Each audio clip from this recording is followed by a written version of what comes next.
Shalom amigos, qué bueno que se encuentren con nosotros de nuevo. Un saludo allá hasta donde ustedes se encuentren en sus negocios, en sus hogares, en sus trabajos. Gracias por abrirnos las puertas para seguir estudiando los maravillosos secretos de la Torá. También le damos la bienvenida a nuestros nuevos suscriptores. Sean bienvenidos y qué bueno que nos acompañen en este camino maravilloso de la Kabbalah. Hoy de nuevo con los secretos de Kabbalah seguimos con las Sefirot. Así que comenzamos. Jochma y Binah. En un sentido profundo, la Sefirá de Jochma, sabiduría, es tan incomprensible como Keter, corona. De hecho, como se explicó anteriormente, el nivel de Jochma se corresponde con la dimensión de Atzilut, y esta es descrita como nada. Somos capaces de entender la lógica de Binah, inteligencia, porque utilizamos nuestra propia facultad de Binah para ello. Pero como Jochma se halla en un plano superior al de Binah, es evidente que no podemos emplear nuestra propia Binah para comprenderla. Jochma es indiferenciada. Es sólo mediante el poder de Binah que se divide en manifestaciones separadas. Un ejemplo de esto sería agua que fluye a través de un sistema de tuberías. El agua misma es un líquido indiferente e informe que no posee una estructura macroscópica esencial. Solamente llega a tener estructura cuando ésta le es impuesta por la tubería. En esta analogía, Jochma es el agua y Binah es el sistema de tubos que canaliza el agua. Uno de los versículos que sirven como fuente bíblica de los conceptos de Jochma y Binah es: el Eterno fundamentó la tierra con sabiduría, Jochma, con inteligencia, Binah, estableció el cielo, Mishle 3:19-20. Aquí la Biblia enseña que Jochma y Binah constituyen los elementos básicos de la creación. En un sentido espiritual trascendental, Jochma constituye los axiomas que definen el mundo, mientras que Binah es el sistema lógico que conecta esos axiomas entre sí. En esencia, todas las leyes de la naturaleza son solo axiomas, y el más simple de los axiomas abarca varios niveles. Por ejemplo, el hecho de que la distancia más corta entre dos puntos es una recta significa que existen los puntos, las líneas rectas y la longitud, que el espacio existe y también el concepto mismo de existencia, etc. Todas estas categorías existen en el nivel de Jochma, sabiduría. En el nivel de Binah, inteligencia, estas categorías se relacionan entre sí utilizando cierta lógica interna y emergen como un sistema de leyes coherente. Cuando Dios ordenó a los israelitas construir el santuario en el desierto, eligió a Betzalel para llevar a cabo la tarea y lo imbuyó con sabiduría, Jochma, inteligencia, Binah y conocimiento, Da'at, Shemot 31:3. Puesto que el santuario constituía la representación en microcosmos de toda la creación, su construcción requería los mismos componentes de Jochma, Binah y Da'at que el Creador utilizó para crear los diversos Olamot o universos existenciales. Es por eso que Rashi, el célebre comentarista bíblico, explica de qué modo estas cualidades trascendentales se relacionan con Betzalel. Jochma es lo que un ser humano aprende de otros. Representa la capacidad para dominar un tema e integrar sus axiomas fundamentales en sus procesos mentales individuales. Binah se refiere a la capacidad para extraer o derivar la información adicional a partir de los datos recibidos. Finalmente, Da'at se refiere a la asistencia divina especial que Betzalel necesitaba con el fin de llevar a cabo su labor. La explicación que el Talmud da de la cualidad de Binah es comprender cierta idea a partir de una idea diferente. La palabra Binah se relaciona con el vocablo ben, que significa entre. Binah, por lo tanto, implica distancia y separación. Cuando una persona observa algo con actitud lógica, se coloca mentalmente a cierta distancia de ello. En cambio, Jochma está constituida por las mismas letras que la expresión Koachma, que significa el potencial de qué, o, en otros términos, la capacidad para cuestionar. Así pues, Jochma está relacionada con la pregunta sobre lo que algo es realmente, es decir, su esencia.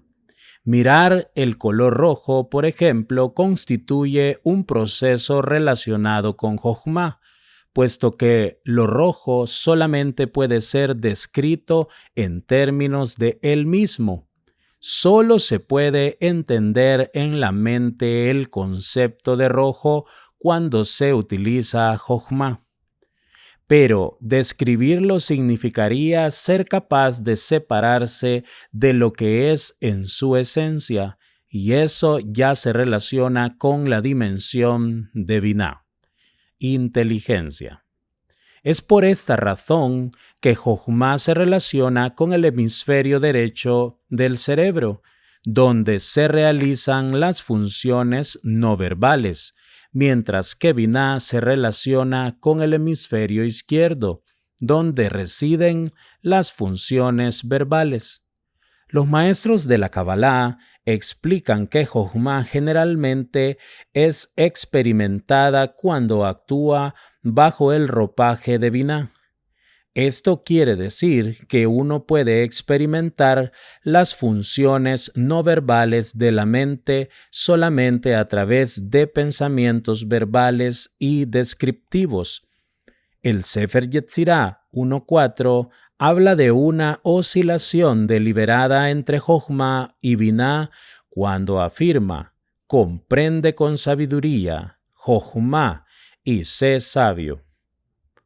Cuando una persona observa algo en el nivel de Jochma, sabiduría, realmente se está identificando con su esencia. Eso quiere decir que intenta volverlo parte de su estructura de axiomas. Dicho de otro modo, lo que fundamentalmente hace es tomar el concepto e integrarlo en su personalidad. La Mishnah expresa claramente la idea al responder a la pregunta de quién posee Jochma. La Mishnah dice que es aquel que aprende de cualquier persona. En otros términos, Jochma, sabiduría, es definida como la información que un individuo integra en su propia mente. Así como a nivel de la Sefirot el atributo de Jochma representa los axiomas de la creación, al nivel humano se corresponde con los axiomas fundamentales del proceso cognitivo, que está en la base de todos nuestros procesos de pensamiento. Estos axiomas fueron configurados en nuestra mente desde el nacimiento y luego fueron integrados en ella, gracias a las experiencias de vida posteriores. Representan nuestra capacidad básica para crear información, estructurarla y categorizarla, y de este modo adquirir sabiduría. Jochma es, pues, la sefirá que contiene en estado potencial todas las leyes de la creación. Además, también constituye el sistema básico de axiomas que determina de qué modo esas leyes funcionarán en la realidad concreta.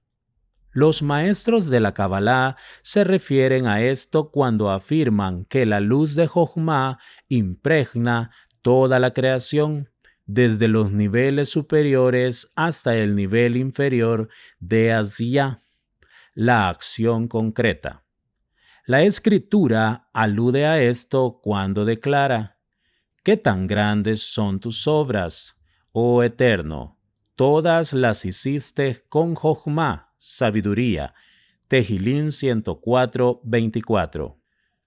El atributo de Jochma es definido como el proyecto básico que Dios creó con el propósito de hacer que el universo entero, tanto en sus aspectos físicos como espirituales, pudiera llegar a existir. También constituye el intelecto activo que Dios utiliza para dirigir el universo. Aunque a priori Dios no estaba obligado a crear el mundo utilizando como vehículo de ello el intelecto. Una vez que creó el atributo de Jochma, se obligó a sí mismo a seguir sus reglas, y luego creó al ser humano con ese mismo intelecto y esos mismos axiomas integrados en su mente. Esos son los que le permiten comprender los principios fundamentales subyacentes a la creación al contemplar la obra de Dios. La relación entre Jochma, sabiduría, y Biná, inteligencia, puede ser comprendida en términos de la relación entre lo masculino y lo femenino. En el sistema de la Kabbalah, la Séfira de Jochma es representada como el padre, Abba, y Biná es representada como la madre, Ima. El hombre representa la fuerza creativa irrestricta, la cual solo puede dar frutos cuando es delineada, contenida y encauzada por el vientre femenino. En una relación humana, lo que el hombre hace es proporcionar el esperma. La mujer lo recibe y lo mantiene en su matriz durante 9 meses y luego saca al mundo un niño completamente desarrollado.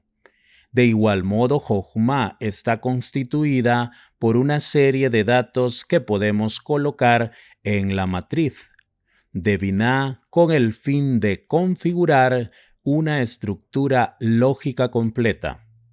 Otro paradigma de este proceso son las matemáticas. Si tomamos 10 dígitos del 0 al 9 y unos cuantos axiomas y los ponemos en la matriz de Biná para que se desarrollen, podemos derivar toda la estructura de las matemáticas. De nuevo, en términos de la relación que hay entre el hombre y la mujer, podemos decir que Jochma, sabiduría, debe unirse con Biná, inteligencia. Luego, en tanto que confluencia entre estas dos sefirot, la sefirá de Da'at, conocimiento, equivale al concepto de unión completa entre dos opuestos. La única manera en que un hombre y una mujer pueden amarse no solo físicamente, sino también mental y espiritualmente, consiste en eliminar las barreras que los separan. Esencialmente, un hombre y una mujer que se aman pueden llegar a unirse de un modo que ningún otro par de seres humanos puede lograr. Esta podría ser la razón por la que la Torá emplea el concepto de Da'at, conocimiento, especialmente en el caso de la unión entre Adán y su esposa Javá, dado que ellos representaron el paradigma de lo que los seres humanos son. El amor que hubo entre ambos seguramente fue el más grande que jamás haya existido entre dos seres. Allí tenemos un ejemplo de que la unión sexual, como un mero acto físico, no constituye Da'at, conocimiento. Otra forma de entender la relación entre Jochma, sabiduría, y Binah, inteligencia, es darse cuenta de que en la estructura de 5 dimensiones de la Sefirot, Jochma representa el pasado y Binah el futuro. Esto se halla reflejado en la expresión hebrea zahar, que significa recordar. En términos psicológicos, la memoria no es verbal, sino que es almacenada en la mente en forma no verbal.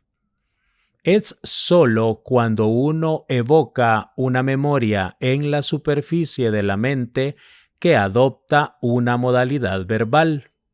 Estas mismas letras forman la palabra zahar, que quiere decir masculino. Asimismo, la palabra nekevá significa femenino, pero se deriva de la misma raíz que el verbo nikev, que quiere decir perforar.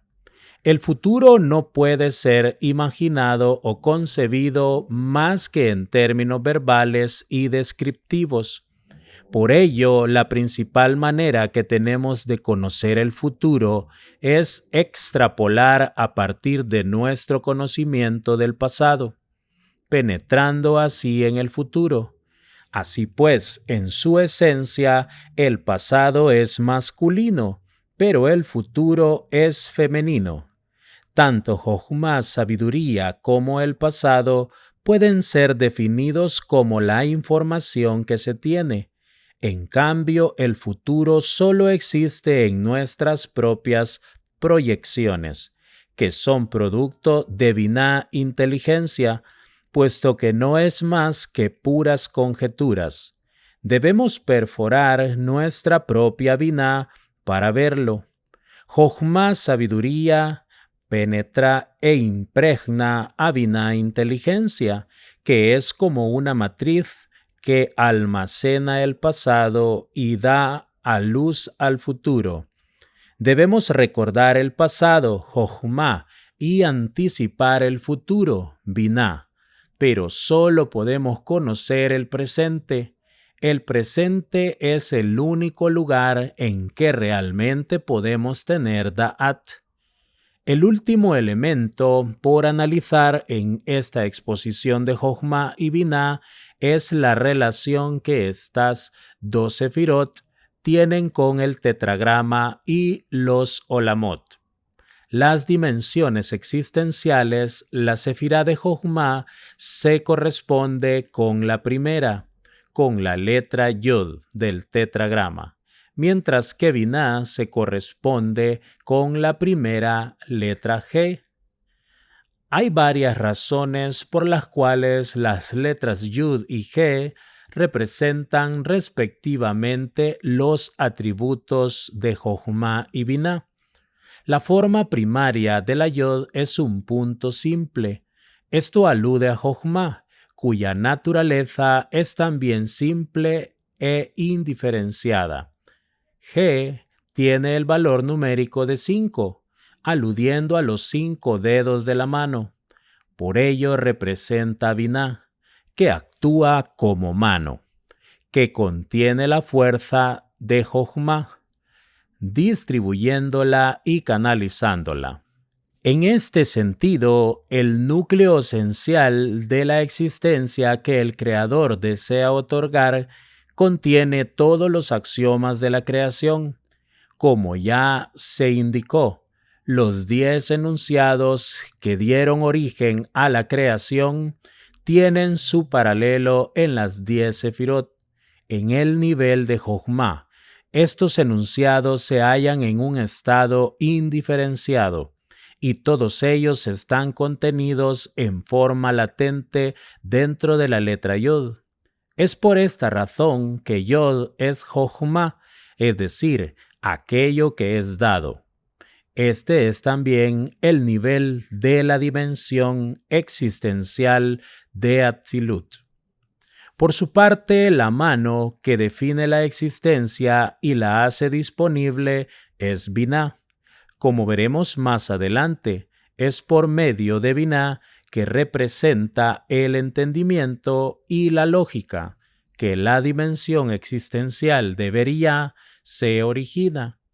Esto se relaciona con la idea de hacer que la esencia de la existencia se haga disponible, por un lado, al bajarla y por otro lado, al fragmentarla en sus partes constitutivas. La letra G es una de las dos únicas letras del alfabeto hebreo que es escrita como dos partes separadas. Esto alude al hecho de que Binah representa el inicio del proceso de separación. Perud. Es sólo mediante el poder de Binah que podemos comenzar a entender los axiomas que son la base tanto de la creación como de nuestro propio ser. Esto, a su vez, nos conduce a las dos últimas letras del tetragrama, la Vav y la G final, mediante las cuales el Creador se proyecta hacia afuera y el hombre puede finalmente experimentar lo divino. Estas dos letras se corresponden con las 7 sefirot inferiores de la dimensión de Atzilut, las cuales constituyen la base a partir de la cual surgirán las dimensiones de Yetzirah y Asiyah. Es por medio de estos niveles que el Creador contrae o limita su luz aún más y otorga al ser humano la capacidad para recibir la existencia de tal modo que realmente pueda beneficiarse de ella. A continuación presentamos la tabla de las correspondencias cósmicas. Gesed, Geburah y Tiferet. El atributo de Gesed tiene la connotación de bondad y altruismo. El acto de enterrar a los difuntos es definido como Gesed Shel Emet, altruismo verdadero, ya que la persona fallecida que uno entierra es incapaz de pagar el favor a su benefactor. Por ello, Gesed, amor, debe referirse al acto de dar de una forma incondicional. El verdadero altruismo es algo que hacemos cuando no esperamos nada a cambio. Por ello, en su esencia, Gesed denota la idea de entregarse a uno mismo en forma total. Ya hemos mencionado que las 7 sefirot inferiores forman una estructura paralela a la de los 7 días de la creación. Gesed es la primera de estas sefirot inferiores y se corresponde con el primer día. La principal entidad creada en el primer día fue la luz. La propiedad central de la luz es que no tiene límites.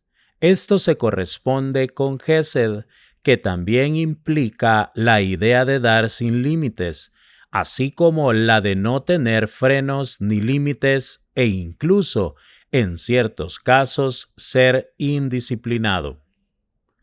La Séfira de Geburah se corresponde con el segundo día de la creación. El Raquíah, firmamento, fue creado en el segundo día. Por eso es que el concepto de Geburah está relacionado con el de barreras o límites. Geburah, retención, es, pues, lo opuesto de Gesed, amor. El atributo de Gesed esencialmente se refiere al hecho de que el Creador da de sí mismo en forma irrestricta, abriendo las puertas de par en par al acto de dar. En cambio, la definición clásica de Geburah es la enseñanza. ¿Quién es fuerte? Aquel que controla sus impulsos. En este sentido, aplicada a la fuerza divina, el atributo de Geburah se refiere a la facultad que Dios tiene de retenerse respecto de la creación y cerrar las puertas al acto de dar. Si Dios se entregara libremente, avasallaría totalmente a la creación con su Gedulá, grandeza, que es el nombre original del atributo de Gesed, amor. Si Dios permitiera que su grandeza se proyectara sin límites, el mundo no podría existir. Por otro lado, si Él se retuviera completamente, el mundo tampoco podría existir. Para que el mundo pueda existir, Gesed y Geburá deben balancearse mutuamente, lo que implica una constante interacción entre estas dos fuerzas. Es por esto que en el cuerpo humano el atributo de Gesed está representado por la mano derecha, mientras que el atributo de Geburá está representado por la mano izquierda. Y por supuesto, ambas se mueven en consonancia. Entre los grandes personajes bíblicos, Gesed Amor se relaciona con el patriarca Abraham, quien es caracterizado como Ish Gesed, el hombre bondadoso. Abraham solía realizar actos de bondad hacia los demás, solía preparar alimentos para todos en la zona en que habitaba, así como para todos los viajeros. Con actitud amable solía salir a recibirlos. Pero no solo eso, sino que también se arriesgó a insistir ante Dios por la gente de la ciudad de Sedom. El atributo de Geburá, retención, en cambio, se corresponde con el patriarca Yitzhak. El suceso paradigmático de la vida de Yitzhak fue su disposición a anular completamente su propia voluntad y dejarse atar en el altar de sacrificio. Al hacerlo, él mantuvo el control absoluto de su persona. No solo fue atado físicamente, sino que mentalmente también se mantuvo atado. Al analizarlo, nos damos cuenta de que fue un individuo que mostraba el máximo nivel de contención. Así pues, Geburá consiste esencialmente en la capacidad y la fortaleza para sobreponerse al ser propio. El atributo de Geburá, retención, se relaciona con la facultad, cualidad de din, juicio. En las relaciones interpersonales que involucran Gesed y Geburá, si un individuo se relaciona con otro con una buena actitud de Gesed, sería capaz de explayar sus sentimientos personales más íntimos, pero si se relaciona con otro a través de din, su relación con él será muy estructurada y restringida, manteniéndose dentro de límites muy estrechos. Un juez, por ejemplo, no puede decir: me gusta esta persona y quiero hacerle un favor, quiero actuar con altruismo hacia ella. Un juez no puede ser altruista, tiene que estar sujeta a parámetros muy delineados. Es por esta razón que el atributo de Geburá, retención, se expresa como din, juicio. En términos de rasgos humanos y personales, el individuo que actúa con Gesed está orientado principalmente hacia las demás personas. En un sentido negativo, por ejemplo, se volvería completamente dependiente de la aprobación de la gente para cualquier cosa que hace. No podría tomar decisiones por su cuenta propia. Siempre estaría considerando la forma en que los demás lo miran. En cambio, al individuo que actúa con Geburá no le importan los demás y le cuesta mucho trabajo amar a alguien o ser amado por él. Tampoco hace favores a los demás, se retiene hacia su propio ser y está contenido dentro de sí mismo. En el caso de un hombre y una mujer que se aman, si solo uno de ellos se entrega, la relación se desequilibra. Tendríamos así una relación de Gesed desequilibrada. Esto podría conducir a una pérdida total de la personalidad propia. Por el contrario, quien actúa con Geburá no cede ni da nada, mientras que Gesed, amor, implica un sometimiento total de la identidad propia ante otra persona. Geburá, retención, implica una actitud de conservación de la identidad propia mediante la erección de una barrera entre uno mismo y la otra persona. En su esencia, para que pueda existir una buena relación entre dos seres humanos, cada uno de los miembros de la pareja tiene que aprender a integrar estas dos modalidades de ser: la capacidad para mantener la identidad propia y simultáneamente fundirse a veces con la otra persona. El atributo de Tiferet es usualmente traducido como belleza, pero en realidad no tiene la misma connotación que el concepto común de belleza. El concepto real de Tiferet, belleza, se refiere más bien a una armonía, es decir, a una belleza basada en la armonía. Tomemos como ejemplo los colores negro puro y blanco puro. El blanco puro sería Gesed y el negro puro sería Geburá.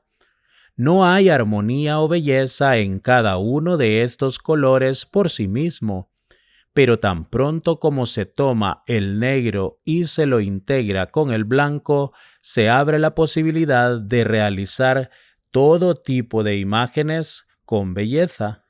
Esto no se refiere a la mutua disolución de cada uno de estos colores, ya que eso solo resultaría en un tono gris, sino a la integración variada de ambos.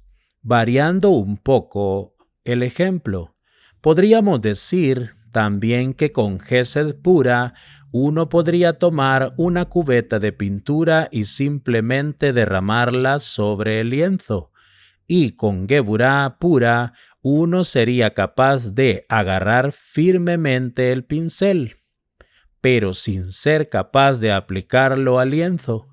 En este ejemplo, Tiferet significa que uno sería capaz de armonizar e integrar estos dos extremos. En términos del cuerpo humano, Gesed es el brazo derecho y Geburá es el izquierdo. Ahora bien, Tiferet no se corresponde con los dos brazos juntos, sino con el torso y toda la complejidad que encierra. En el relato de la creación, Gesed, luz, fue creada el primer día, Geburá, firmamento, fue creado el segundo día, y en el tercer día Dios separó el mar de la tierra seca. En otras palabras, el tercer día implica el establecimiento de límites adecuados. No todo será mar y tampoco todo será tierra seca, sino un balance armónico entre los dos. Además, en el tercer día fueron creadas las plantas. Una planta crece y ese hecho expresa el elemento de Gesed. No obstante, una planta también está delimitada, ya que hay una barrera entre ella y el resto del mundo que la define, el cual es el elemento de Geburá. Una planta es como un crecimiento controlado y estético.